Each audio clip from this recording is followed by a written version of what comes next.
Here we go.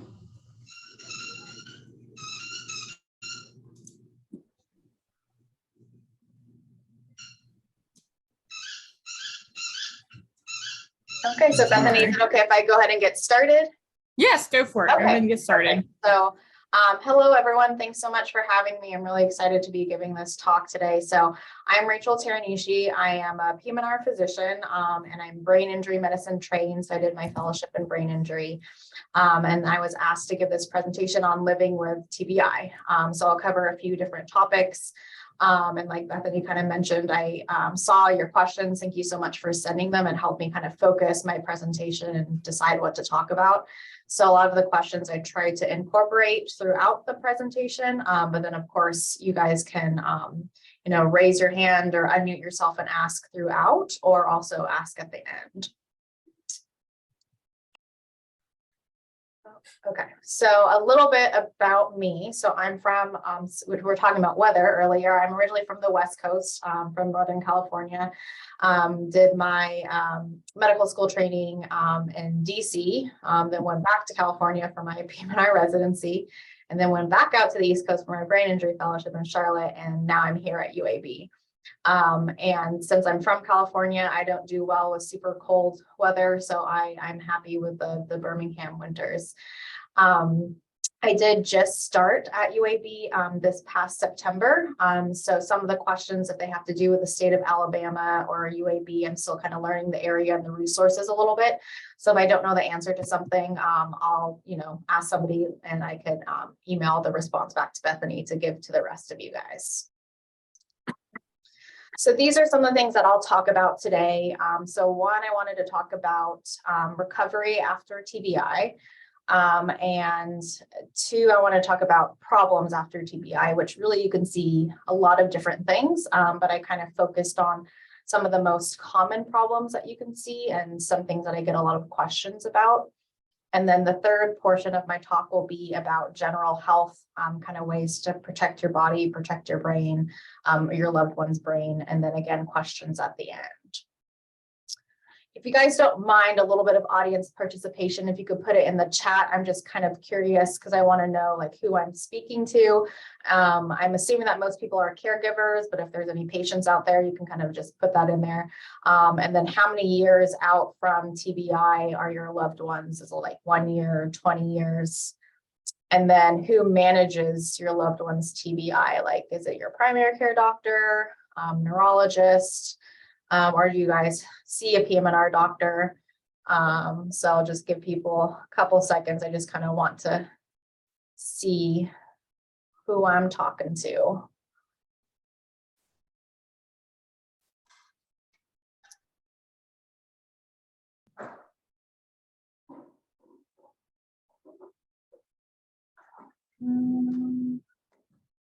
Not okay, I can't chat. So oh, okay. I think most of us are caregivers, Okay. but for my son, it's about 20 years. It was in 2004. Wow. Okay. But that last one, who manages your loved one's TBI, my primary, our primary doctor, but he also has a neurologist. But that's bringing me to a question of, we've had some discussion lately about his levels of his seizure medication. They're running high, and his primary doctor says cut the dose, and the neurologist says don't cut the dose, and we're kind of, now what do we do? Because we certainly don't want to slip up and have a seizure. Yeah. Yeah, it's always complicated when there's two different doctors kind of managing the same thing and there's a difference. So thank you for sharing that, Elaine. And I see somebody else saying they're a caregiver, 11 years out. I see Dr. Bruner, 2.5 years out, PCP neurologist. So, okay, thank you. Just kind of wanted to get an idea of the scope of who I'm talking to. So thanks for participating. Okay. So now I'll, get into the presentation. Two sort of disclaimers I wanted to make. our big picture things is one is I think of TBI as a chronic or lifelong condition. So it's different from, you know, if you get a cold or the flu, you get it and then you recover and you move on. I sort of think of TBI as something that, even though the trauma was one point in time, you're kind of managing it lifelong. And so that's kind of, I think, an important framework to have. And then the other thing is every TBI is unique. Everybody's different. So a lot of the things in my presentation here are kind of just in the general TBI population, and not everything may apply perfectly to your loved one because every brain is different. You can have, you know, the exact same injury on a head CT scan, and if it's in two different people, their recovery will look completely different. So that's kind of the fun of TBI, and the challenge of it is that everybody's unique. So my first topic, recovery after brain injury. So in general, most improvement is going to occur within the first 6 months. But recovery can continue for many years. Previously, I think we used to think after a year and a half, recovery kind of stops and that's it. But there's more recent data coming out that looking at 5-year outcomes, 10-year outcomes, and we are seeing people continuing to make progress. So again, it's going to be most obvious in the first 6 months, but you can still continue to recover for years later. The other thing is rate of improvement varies from person to person, again, because every person is unique, and it depends on how severe the brain injury was, how bad it was in the beginning. So recovery is going to look different for everyone. Just to give people some numbers, there was one study looking at 5-year outcomes, and they found that about 26% people got better over those 5 years, 22% stayed the same. And then, of course, there are some people who get worse or pass away from their brain injury. But that just goes to show that even 5 years out, you know, a lot of people are getting better, or at least continuing to function very well at the same level that they were after rehab. A couple questions that I got in my email about recovery after TBI was, one, do people ever fully recover? And it is possible, but again, it just kind of depends on how bad the injury was. Typically, if it's more severe, it's more likely that you're going to have some residual deficits from the brain injury, but it is not impossible to fully recover. The other question I got was about recovery with multiple TBIs, and it is harder to recover the more TBIs that you have because that's just more damage to the brain that sort of accumulates. And it's especially tough if you get a second TBI before you've sort of fully recovered from the first one. That can be a difficult situation. A question that I get a lot from patients and caregivers are about new treatments for TBI.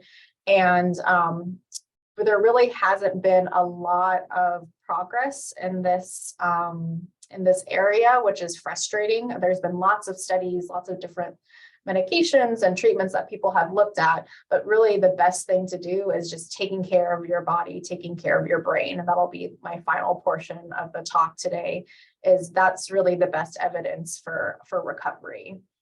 There are a few treatments that I'll get specifically asked about, and I've listed them there. So hyperbaric oxygen therapy, something called nicotinamide, which is one of the B vitamins, infusions, or hypothermia, which is like cold temperature treatment.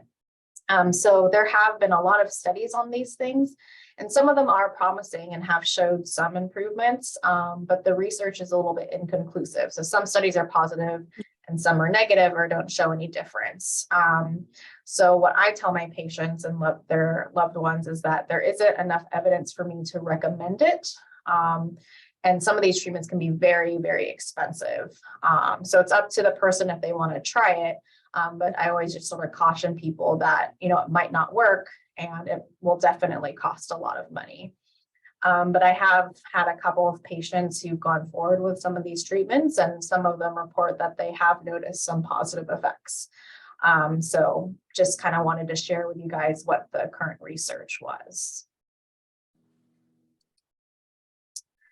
So now moving into the biggest section of my talk, problems after TBI. Again, this can be really anything, physical challenges such as mobility issues, cognitive thinking issues, emotion and behavioral problems.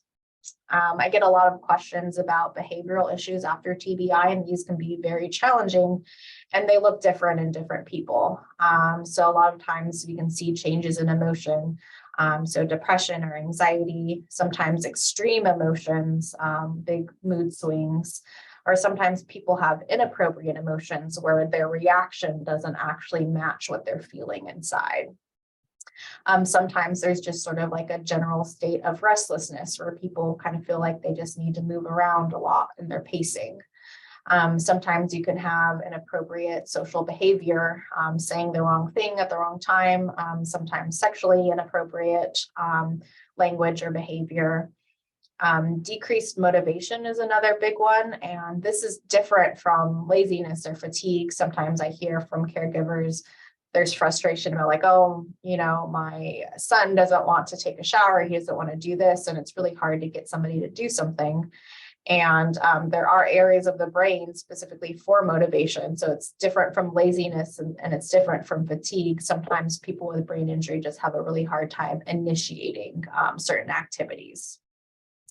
And then finally, irritability and anger. This can be a very challenging one, you know, outbursts, yelling, sometimes physical aggression can arise after TBI.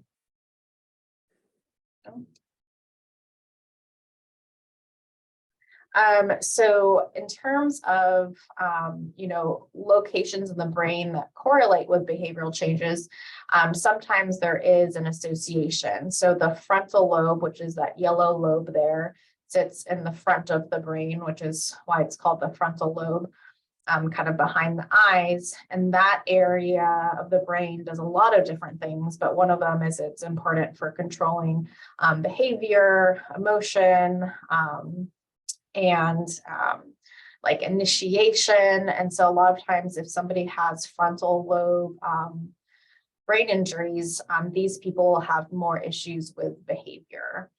The other thing is the more severe, the more bad the brain injury is, usually the worse the behavioral changes are. So those are some of the risk factors for having behavioral problems. But we can certainly see behavioral problems if your brain injury was in a different area, because it's not perfectly divided. There's lots of connections between the different lobes. So you can certainly see it with other types of injuries as well. So now that we know about the issues with behavior, how do you manage it? And you can do it with medications or without. So these next few slides are kind of without medications. What are some things that you can do? And a lot of it really is education and observing. So first you have to kind of think about what is the trigger for the behavior. Is it a certain time of day? Is it with a certain activity? And then you have to kind of classify what the behavior is. So is it like a verbal outburst, or are they getting physically aggressive with someone?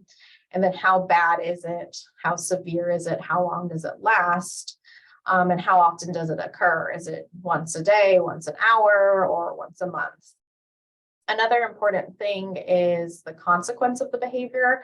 So an example is if somebody is on their way to go to physical therapy or something and they're having verbal outbursts. The end result might be they don't have to go to physical therapy, and maybe that's kind of what they want. So they're almost getting rewarded for the behavior. They get out of doing an activity that they don't want to do. Or perhaps they're saying something that's socially inappropriate and people are uncomfortable, so they're laughing or getting more attention, and maybe that's kind of rewarding the behavior as well. So it's important to look at what happens before and after the behavior. And then in terms of managing it and trying to make it better, one thing to remember is to have realistic goals.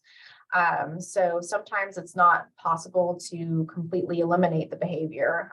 So you have to think about, okay, we just want to reduce it and make it more manageable. Try and do small changes over time, because that's going to be more sustainable and successful in the long run.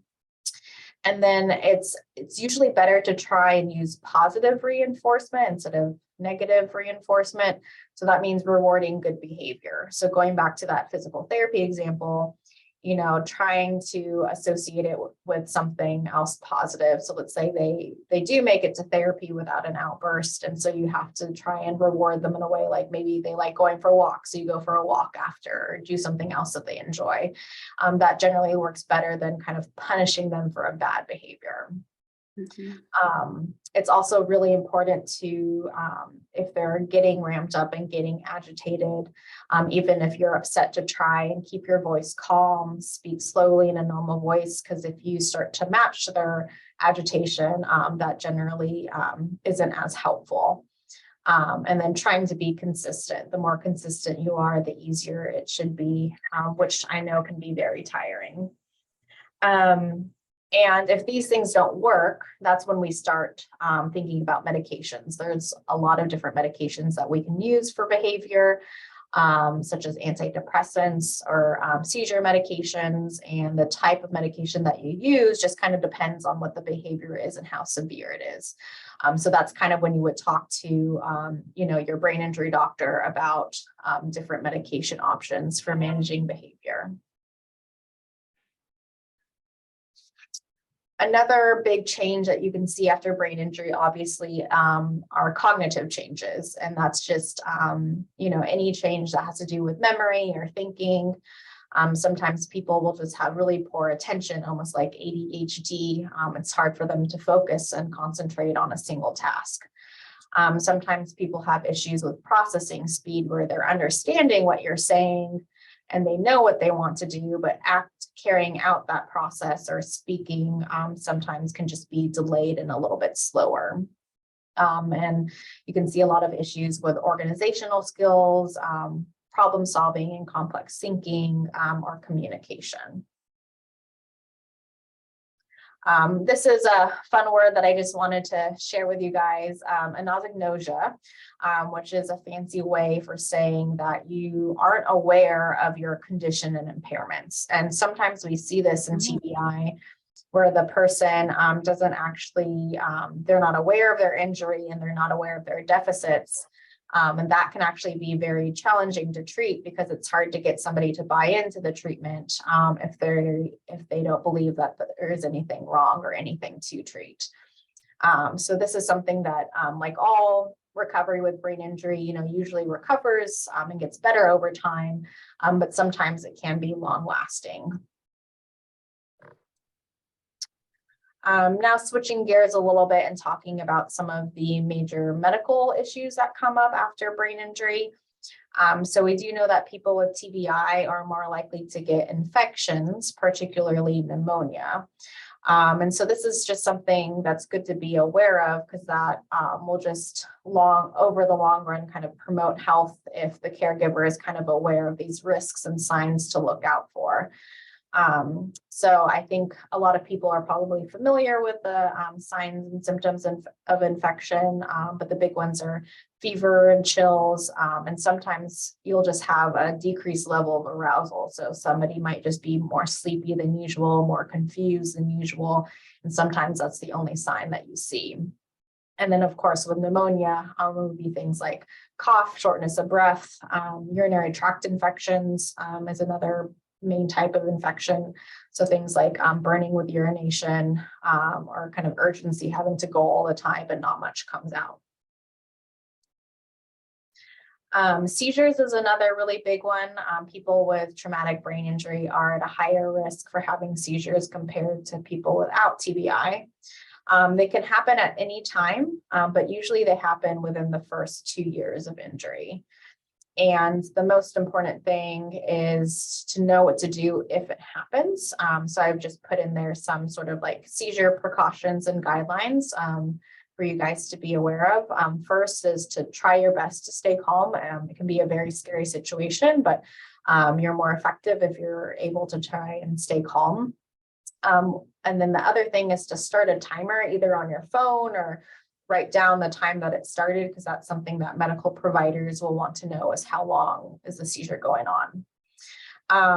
If the person is, standing or sitting, you kind of want to get them closer to the ground because you don't want them to fall and then hit their head and have another TBI. So try and get them closer to the ground, prevent them from falling. You turn people on their side. And that's because sometimes with really bad seizures, you can throw up and the vomit, the patient can kind of choke on their vomit. So it's better to have them turned on their side just in case that happens. I think sometimes in TV or different things, you hear about people putting objects in someone's mouth to prevent them from biting their tongue or something, and you're not supposed to do that. And that's because that's also a choking risk. So don't put anything in their mouth. And then the other thing is when to call 911. If there's ever any doubt, call 911. If it's their first seizure, they've never had one before, you should call 911. The other thing they say is that if it lasts longer than 5 minutes, that's when it starts to be kind of a danger where they're not getting as much oxygen to their brain. But you don't really want to wait 5 minutes and then call, because then, it takes some time for the paramedic to get to you. So it's just, like I said, if there's any doubt, you're better off calling 911 just in case.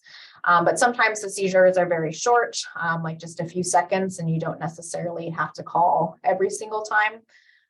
But if you're worried, that's good enough reason to make the call. And seizures can look differently in different people too. Sometimes they're the big grand mal seizures where, all of your limbs are shaking and you lose consciousness. But sometimes the seizures can be shaking in just one side of the body or one limb. They're usually the same type, and it's atypical for one patient to have, a bunch of different looking seizures. Usually it's the same, it looks the same every time, but it can look different from person to person. Another main risk factor that we see in brain injury is substance use. There's a really close relationship between TBI and substance use, both drugs and alcohol. And there's a couple different ways to look at it. One way is that a lot of people get their brain injury as a result of drugs or alcohol. And so it might already be in a person who has some challenges or issues with substance use. But then after the TBI, they're also at increased risk for further use. And some of that has to do with the brain injury. Like if you have that frontal lobe damage, you might be a little bit more impulsive and more likely to engage in risky behavior, such as substance abuse. So it's something to be aware of and just kind of know about. And of course, the best thing to do for your body is to stay away from those substances because they can be harmful to brain recovery. So other things to think about is after your brain injury, a lot of times you're more sensitive to medications and substances. And so what was fine before might actually make you more intoxicated or more drunk. And then drinking and drugs can also increase your risk of further injury. So you might be more likely to fall or have balance issues. And a lot of drugs and alcohol can also increase your risk for having seizures. So with TBI, you're already at increased risk. And then if you add other substances, it increases your risk even more. So unfortunately, there's no amount of drugs or alcohol that's 100% safe in brain injury. And so we generally recommend staying away from those substances to allow for better recovery. Something else that's really common after brain injury are mood disorders like depression and anxiety. It's very common in the general population, and it's even more common after TBI. Sometimes it's related to like the trauma and the event itself, but sometimes it can just be related to the chemical imbalances that happen after the brain injury. The good news is that it can be treated though. I think this is one of the questions that I got in my email as well, that generally the combination of medications and counseling or talk therapy, usually that's the most successful treatment. A lot of times you need both. This is something that if your loved one is struggling with it, to bring up to your doctor about starting a medication. The medications for depression and anxiety, unfortunately, they take a long time to work, like several weeks to work. So it's something that you have to kind of be patient with, but they can help. And there are a lot of studies looking at the use of antidepressants after brain injury and improving mood. Another couple questions that I got in my email and also that have come up in my clinic a lot is, what is the association between TBI and then both memory and movement disorders? So in terms of memory, dementia is sort of a broad term, and Alzheimer's dementia is a very specific type. So there really isn't evidence to show that TBI increases your risk for Alzheimer's specifically. But it very well might increase your risk for some other type of dementia in the future. There's been a lot of research looking at this. It isn't super clear what the association is, but there probably is some association. The other question that I got was about Parkinson's and TBI, and it is very rare to get Parkinson's after just one single TBI. And that's because the area of the brain that's involved in Parkinson's is this very small specific area. And in order to do that, it would be like a very targeted gunshot wound or stab wound to that one area of the brain. So it's very, very rare that it would happen after a single TBI. However, with chronic repeated brain injury, there is some association with Parkinsonism, and that's what Muhammad Ali had. So it's typically seen in boxers or other type of sports like that, where you have just lots of blows to the head. That increases your risk for like a Parkinson's type syndrome, where you have the tremor and the shuffling gait and all of that. Even though Parkinson's isn't super common after TBI, other movement disorders are quite common. So tremor is the most common type, just where, a limb is shaking. You can also have something called myoclonus, which is more common in anoxic brain injuries rather than traumatic. And myoclonus is like when you're about to fall asleep and your body jerks. That's kind of a normal phenomenon in people. But you could see it after brain injury. Another type you can see is dystonia, which is just like a repeated contraction of a group of muscles. So these movement disorders are quite common after TBI, and there's different medications and sometimes like Botox injections that you can do to try and help manage them. Okay, so now I'm moving to the final portion of the talk, general health. And again, this is kind of the best way to promote recovery, best way to stay healthy after brain injury is taking care of your body. So I get a fair amount of questions about diet and like what type of diet promotes brain health. And it really does just depend. And that's because after TBI, sometimes you can have changes in smell, changes in taste, and you might not like certain foods. Or maybe there's behavioral issues and you can't always force them to eat the healthy things. They don't taste as good as the unhealthy things. So really there isn't a one size fits all. It's just about trying to eat more of the healthy things like vegetables and fruit, fish, nuts, and trying to limit the bad stuff like alcohol, processed food, fried food. If you want to know about what diet has the best scientific evidence for brain health, it's typically the Mediterranean diet, which some of you have probably heard of before. So it's very similar to, eating the healthy stuff and staying away from the unhealthy stuff. So the pyramid there just kind of shows where the majority of your diet should be at the bottom, things like whole grains, fruits and vegetables, eating some, but not too much of fish and seafood, dairy and eggs. And then at the top, limiting sweets and alcohol and things like that. Another big part of this diet is having olive oil as a primary fat source compared to butter or margarine. So this diet is the one, when you look at it in scientific studies, shows the best results for brain health. I also get a lot of questions about supplements, and I think you hear a lot on TV and radio about different brain health boosters and things like that. In general, it's always best to get the vitamins from the food that you eat because it's just the safest. And kind of similar to, new treatments for TBI, there really isn't great evidence to recommend one specific type of vitamin or supplement for recovery after TBI. So when I see my patients, I don't say everybody has to take this because this shows that your brain is going to recover faster. We don't really know that information yet. And the tricky thing with supplements is that they're not regulated by the FDA. And so generally they're very safe, but sometimes there are varying levels of vitamins inside. And sometimes there's extra stuff in there that might interact with other medications that you're on. So my general advice to people is to always talk to your doctor before you start a supplement, just to make sure that there isn't anything dangerous in there that would interact with medications. And then it's reasonable to try it for a few weeks. And if you notice differences, then I think that's a good enough reason to continue it.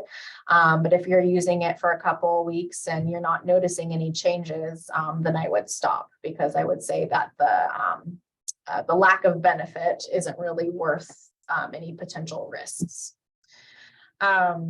But there has been a lot of studies trying to look at different supplements and see, ways to optimize recovery. And some of the vitamins that have been most successful in studies are listed there. So vitamin B3, magnesium, flavonoids, which are just like plant metabolites, and omega-3 fatty acids. So all of these are thought to be sort of anti-inflammatory, neuroprotective, and kind of promote improved cognition. So if you guys were to kind of look into supplements because somebody isn't able to eat enough or get enough from their diet, these are some of the more, I think, better studied ones. So vitamin B3, that's in a lot of different types of foods, proteins like meat and fish, but also brown rice and beans. Magnesium is in most things that have lots of fiber, so nuts, seeds, whole grains. Flavonoids, like I said, are a plant metabolite, so they're in a lot of fruits and vegetables. And omega-3s are typically in those, the fatty fish. And of course, the other piece to taking care of your body and your brain is exercising. And the recommendations for exercise for people with disability or people with TBI are actually the same as for the general population. So I've put those there, which is 2.5 hours of moderate intensity or 1 hour and 15 minutes of vigorous intensity exercise each week. Mm-hmm. So moderate intensity, things like brisk walking or wheeling in a wheelchair. Vigorous intensity or things like jogging or wheelchair basketball. And in addition to that, muscle strengthening activity 2 days a week. So those are things like yoga, using resistance bands. Of course, not everybody with a TBI is going to be able to do this. Sometimes people have mobility issues. Sometimes people have vision or balance issues, so they can't just go and run a mile because it makes them feel bad or feel dizzy. So if you're not able to meet those guidelines, which they're tough, it's hard for anybody to meet them. Really just any activity is better than inactivity. So those are what the recommendations are. Okay, so my final take-home points for this very broad topic today was 1, TBI is a lifelong condition. 2, every TBI is different. Most recovery after TBI occurs in the first 6 months, but we do know that people can continue to recover over several years. It's important to be aware of some of these risk factors and medical issues that are more common after TBI. And then, talk to your doctor about them and treat them when you see them come up. And then finally, the best way to promote recovery is promoting engaging in lifestyles that promote brain health, like healthy diet and exercise. A couple other questions that I got in my email that didn't fit in super well on some of the slides are listed here. So one question that I saw was, when should I see a TBI doctor? And it really kind of depends. I think in the poll that I did with you guys, a lot of people are several years out from their injury. In general, if it's right after, I would see you definitely, everybody needs to see a TBI doctor. If you've been discharged from the hospital or for inpatient rehab, you should see a TBI doctor, I think at least once. And then it just kind of depends on how stable the person is. If they're making a lot of changes, like either good or bad, I think it's important to still be seen regularly by a TBI doctor, because you might need to adjust medication. So if things are changing, I think you should still see a TBI doctor. The other question I got was, are there TBI physiatrists across the state? And that was one I kind of had to phone a friend, since I'm new to this area. But in Alabama, there really aren't that many. It's kind of me and Dr. Bruner at UAB, and I haven't heard of any other TBI physiatrists outside. And then another question I got was, how likely is it to find a physiatrist to accept Medicaid? And both UAB does accept Medicaid. So both Dr. Bruner and I see Medicaid patients. So it's probably harder to find a TBI physiatrist than it is to find somebody who accepts Medicaid. But one thing that I have learned is that Medicaid of Alabama, is challenging, because even though you can be seen by a physician, they don't always cover all the medications. They don't cover a lot of therapies. I was told that Medicaid really only covers outpatient physical therapy if it's associated with like a hospital. So it's really hard if you're out further in the community, for Medicaid to cover physical therapy. And then I don't know if they cover occupational or speech therapy at all. So that's kind of the bigger issue for Medicaid. And that's when we kind of use organizations like Alabama Head Injury Foundation to see if there's other local resources with more sliding scale payments offered and different resources like that. So I'm still learning a lot about some of these questions too. Yeah, so thank you guys so much for listening.